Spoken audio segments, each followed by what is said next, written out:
L-Arċidjoċesi ta' Malta ppubblikat ir-rapport finanzjarju tagħha l-2023 fejn jirriżulta li ġie rreġistrat żbilanċ ta' 325,000 euro. Minkejja dan xorta ġie reġistrat titjib meta mqabbel mal-2022 meta l-Knisja kienet kważi 7 miljun euro minn taħt.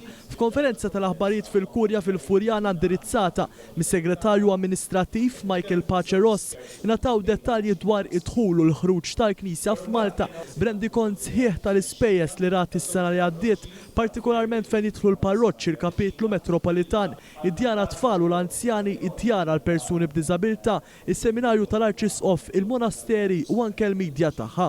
Fil-preżentazzjoni tar-rapport finanzjarju ħareġ ukoll kif kien hemm tnaqqis fid-donazzjonijiet tal-Knisja s-sena l-oħra, madankollu d-dar tal-Providenza ra żieda qawwija fost dawk li ħallew il-wirt tagħhom lilha wara mewthom.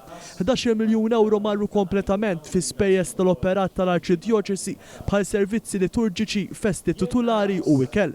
F'dan il-perjodu l-Knisja f'Malta ħarġet ukoll ma' 37 miljun euro f'pagi li jfisser żieda ta' kważi 6 miljun euro fuq l-2022. Fl-2023 kien hemm 1369 ħaddiem full-time u part-time jaħdmu mal-Arċidjoċesi flimkien ma' 245 saċerdot li wkoll jingħataw salarju. Parti żgħira miż-żieda fil-ħruġ ġie attribwit ukoll fin-nuqqas ta' sorijiet fejn xogħol qabel kienet tagħmlu soru issa jridu jiġu ngaġġati ħaddiema professjonisti u allura bekk kien hemm żieda fil-pagi.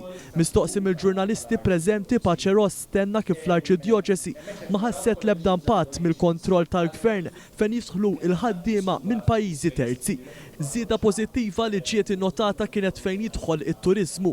Ir-rotunda tal-Mosta rat żieda ta' 21% fit-turisti li żaruha u allura żdiet id-dħul filwaqt li l-Katedral tal-Imdina esperjenza żieda ta' 55%. Fost l-inizjattivi li ħadet l-Arċidjoċesi s-sena l-oħra bi ħruġ ta' fondi kien hemm il-Kċina ta' Marta, Lup, l-inawgurazzjoni Casa Fratelli Tutti, l-assistenza lil vittmi tat-terremoti fis-Sirja u t-Turkija, l-għajnuna lil 565 żagħżugħ għal-jum dinji taż-żgħażagħ fl-Lisbona u l-għeluq ta' dar sawra li ssadiet lil Malta Trust Foundation valur ta' 25 miljun euro.